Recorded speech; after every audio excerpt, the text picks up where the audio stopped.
KP के अंदर जो मोड चेंज हो रहा है और साथ ही साथ जो अवाम परेशान है, चीनी और आटे के हाथों हमेशा होती है। बट इससे भी पहले मैं ये डिस्कस करना चाहूंगी कि हमारे यहाँ सैलाब हर साल आता है, हर साल वार्निंग्स भी दी जाती हैं, लेकिन क्या वजह है कि हम इस नेचुरल हैजर्ड को कम से कम नुकसान की तरफ नहीं लेके जा सकते।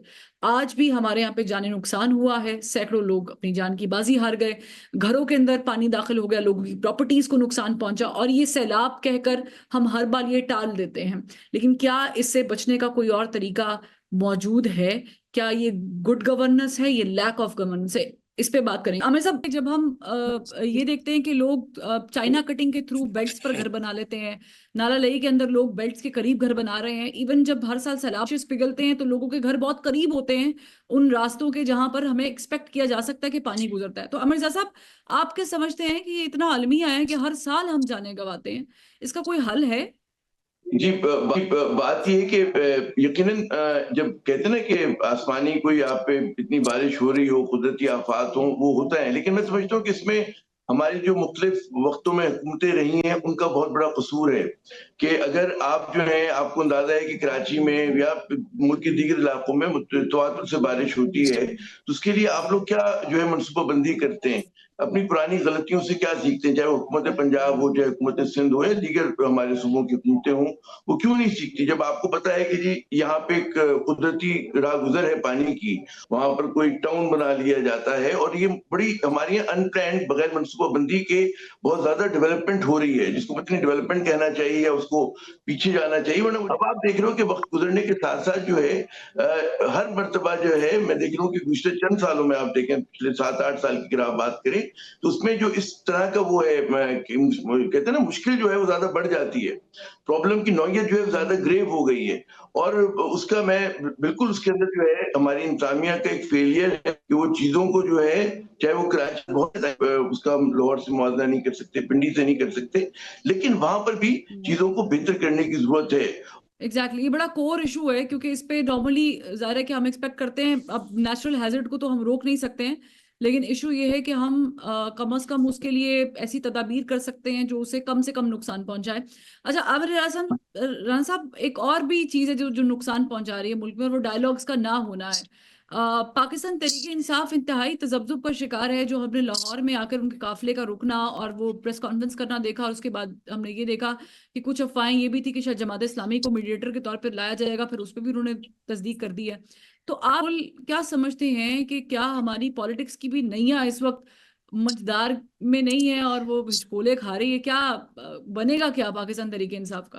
कोई शक नहीं है कि तमाम सियासी जमातों की तरफ से एक बहुत ज्यादा संजीदा एफर्ट नहीं है। प्राइम मिनिस्टर ने की बजट के बाद बैरिस्टर गौहर को जाके कहा कि बैठ के बातचीत करेंगे, हमसे नहीं करनी, बराह रास्त स्पीकर चैम्बर में कर लें, और बैरिस्टर गौहर ने ये मैसेज इमरान खान तक पहुंचाया। लेकिन अब असल मसला ये है कि जो डायलॉग होना है सियासी कुव्वतों के दरमियान में, वो तभी होगा कि जब पीटीआई की तरफ से ये पॉजिटिव सिग्नल मिले कि वो फौज की बजाय सियासी जमातों से बात करना चाहती है। अब उन्होंने तहरीक तहफ़्फ़ुज़ आईन पाकिस्तान को कल एक तंजीमी शक्ल दी है, ओहदेदारान बना दिए, तो चले उस सतह पे ही वो आके कोई डायलॉग का रास्ता खोल लें कि जी बराह रास्त पीटीआई भी नहीं, लेकिन उसकी इत्तेहादी जमातें, हामी जमातें, अपोजिशन में मौजूद पार्टियां बीड़ा उठा लें कि नहीं, हमें ये बात करनी है। महमूद खान चकजई ने जैसे रास्ता बनाया हुआ है कि नहीं, हम बात करेंगे प्राइम मिनिस्टर से, लेकिन कौमी हुकूमत पे। लेकिन आप आएंगे ना कोई एजेंडा बना के, फिर बात होगी, आप इलेक्शन की बात करेंगे, कुछ करेंगे, लेकिन जब वो जिद आ जाती है कि पहले हमारे लीडर को रिहा करो, तो वहां बात रुक जाती है। कि फिर जवाब वही आएगा जो नवाज शरीफ के लिए मिलता था कि जी फिर जमानत करा लें और आप कर लें, फिर आपके हालात साजगार हो जाए। आप जिनसे हालात साजगार करना चाहते हैं वो आपसे बात नहीं करना चाह रहे, यानी मिलिट्री स्टैब्लिशमेंट के साथ उनका अपना एक बड़ा क्लियर स्टांस है। 9 मई के बाद वो बिल्कुल बददिलू हैं।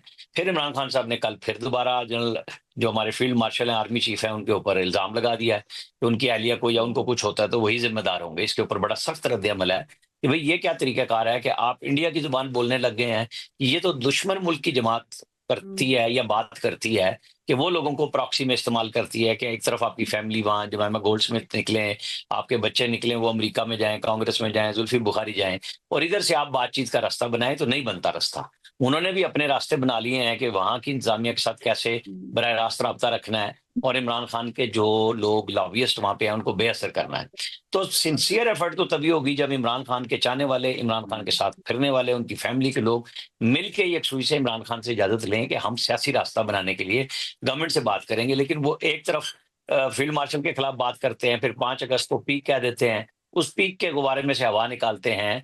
आप और हम बिल्कुल स्ट्रेट बात करेंगे कि वो अली अमीन गंडापुर हैं जिन्होंने 90 दिन की बात कर दी।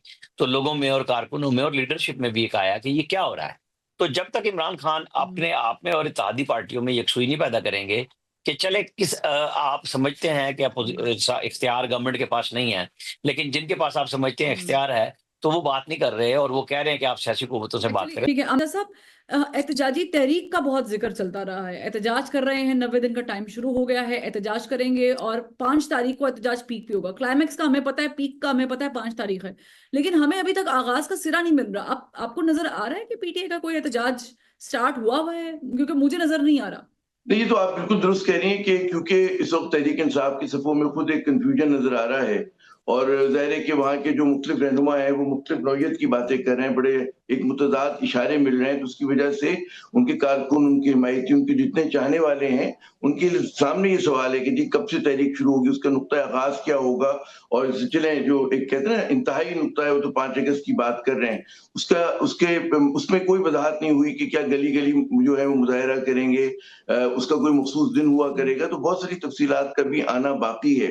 लेकिन देखिए जहाँ पर तहरीक इंसाफ में कन्फ्यूजन है और वो बहुत मुश्किल में है, हमें समझना ये चाहिए कि पाकिस्तान की सियासत में एक टेढ़ापन आया हुआ है और वो तहरीक इंसाफ बेशक एक अच्छी तहरीक चला सके, ना चला सके, उनकी टेक ऑफ करती है, नहीं करती है, लेकिन पाकिस्तान की पॉलिटिक्स जो है अनसेटल्ड है और उसको सेटल करने के मुझे नहीं पता कि किसकी ज़िम्मेदारी है वो। तहरीक अभी हमारे आमिर इलियास राना कह रहे हैं कि तहरीक इंसाफ जो है वो उसके लिए कुछ लचक का मुज़ाहरा करे और वो अपने जो है जो उसकी हिकमत अमली उस पे नज़र-ए-षानी करे, बड़ी उनकी भारी बात है, होना चाहिए उनको।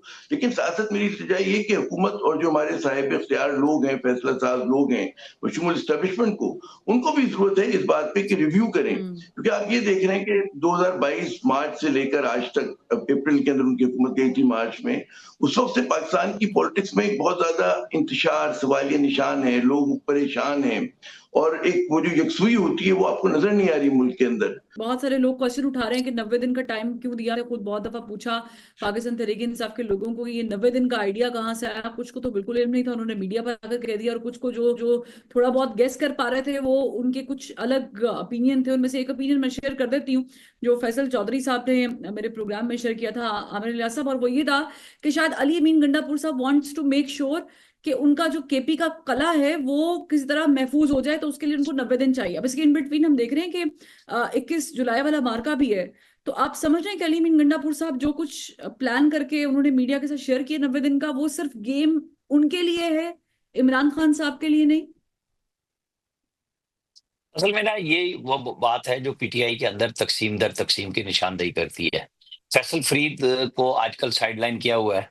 वो जब खान साहब को लास्ट टाइम मिले थे उन्होंने कहा कि जी मुझे रोकते हैं, मुझे कहते हैं तुम कर्नल के जरिए आते हो, तो उन्होंने कहा यार आओ मैं बात करना चाहता हूँ।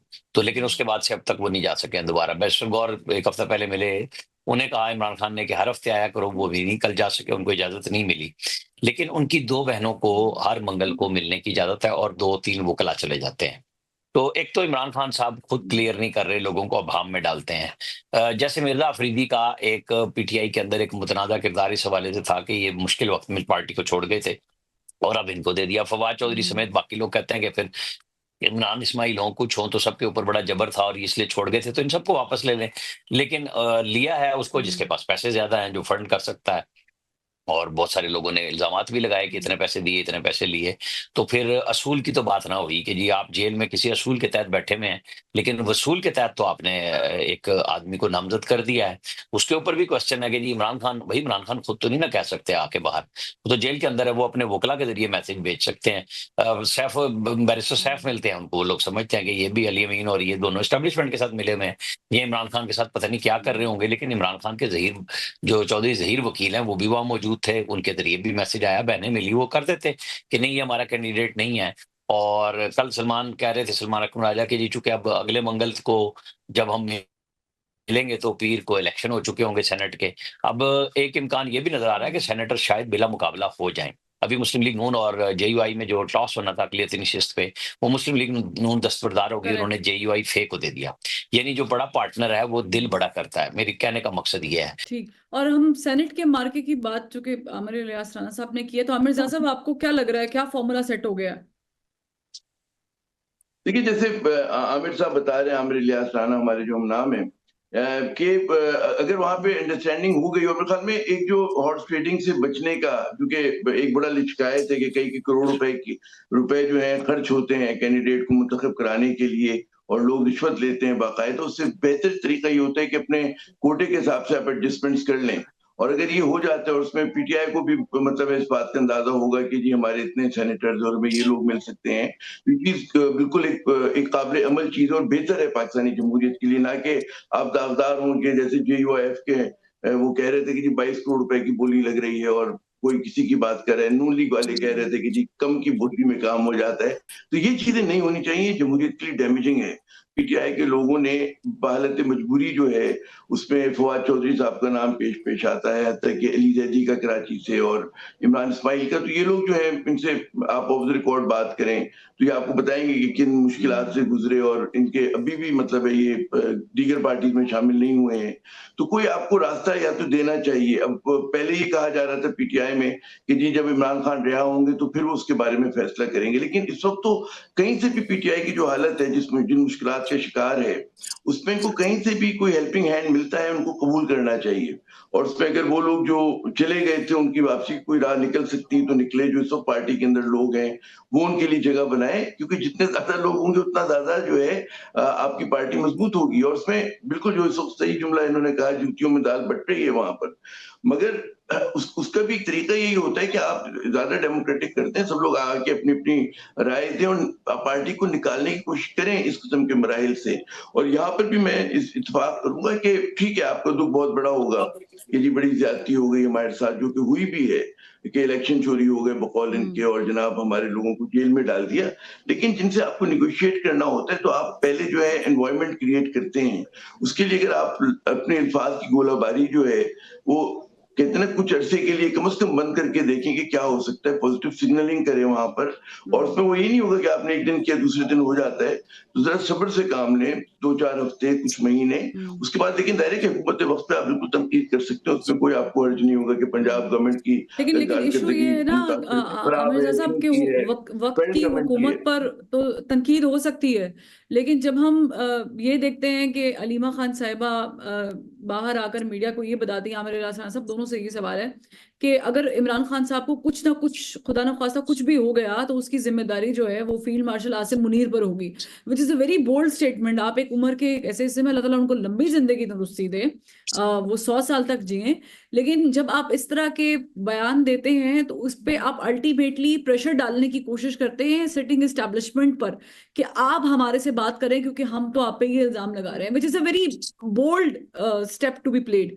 तो आप समझते हैं कि ये इस तरह की चीजें करके क्योंकि एक दफा आपको याद होगा, मैं थोड़ा सा रेफरेंस के लिए बताती हूँ, नवाज शरीफ साहब की जब तबीयत खराब थी, प्लेटलेट्स कम हो रहे थे, तो कुछ लोग जो वुजरा थे इमरान खान साहब की कैबिनेट के, वही उनको मशवरा देते थे कि अगर इनको कुछ हो गया तो ये सारा इल्जाम आप पर आ जाएगा, तो इनको आप निकाल लें, जाने दें इनको। तो ये जो टैक्टिक्स खेल रहे हैं इमरान खान साहब, वुड दैट हेल्प? सिंपल सी बात है, उस वक्त स्टैब्लिशमेंट ये खेल खेल रही थी ना। मैंने तो उस वक्त जब ये वाकया हुआ तो मैंने अपने प्रोग्राम एक्सपर्ट्स में कहा था, लेकिन मुझे एक फोन आया और उन्होंने कहा है कि वो उड़न खटोला आएगा और नवाज शरीफ को ले जाएगा। फिर तो बाकी तो जुजियात थी ना कि जी इधर हाई कोर्ट उधर हाई कोर्ट और फासले, और फिर इमरान खान परेशान हुए। तो भाई नवाज शरीफ तो ठीक ठाक होके वो कतर से जो एयर एम्बुलेंस आई थी उसमें चले गए, और फिर सारी चीजें सारी ओपन हो गई कि क्या था क्या नहीं था। तो इमरान खान ने तो कोई रास्ता नहीं लिया। बिल्कुल ठीक है, आप सियासी तौर पे बहादुर बनते हैं, जब सियासी तौर पे बहादुर बनते हैं तो रास्ता भी तो आप फौज से ही मांग रहे हैं ना। ओपनली कहते हैं कि मैं सिर्फ उनसे बात करूंगा, वो आपसे बात नहीं करते। वो ओपनली आके इंटरव्यू में डीजीआईएसपीआर कहते हैं कि आप सियासी गवर्नमेंट से बात करें। तो फिर आपके जो हरकारे बीच में अली अमीन गंडापुर है, बैरिस्टर सैफ हैं, बैरिस्टर गौहर हैं, जिनकी आर्मी चीफ से मुलाकात भी हुई, फिर रास्ता बनने की एक ट्राई हुई, फिर आपके पास कुछ शर्तें आई, कुछ आपने जवाब दिए, नहीं बनी बात। तो उसका मतलब यह है कि अब आप फिर उन पे इल्जाम लगा दे। देखें, वो अदालत की सजा की वजह से इस वक्त अडयाला जेल में है, और हुकूमत पंजाब की वो जेल है। जिम्मेदारी इन सब के ऊपर होती है कि अपने हर कैदी का वो बाकायदा रिकॉर्ड भी रखें, उनकी सेहतयाबी के लिए चेकअप भी कराएं।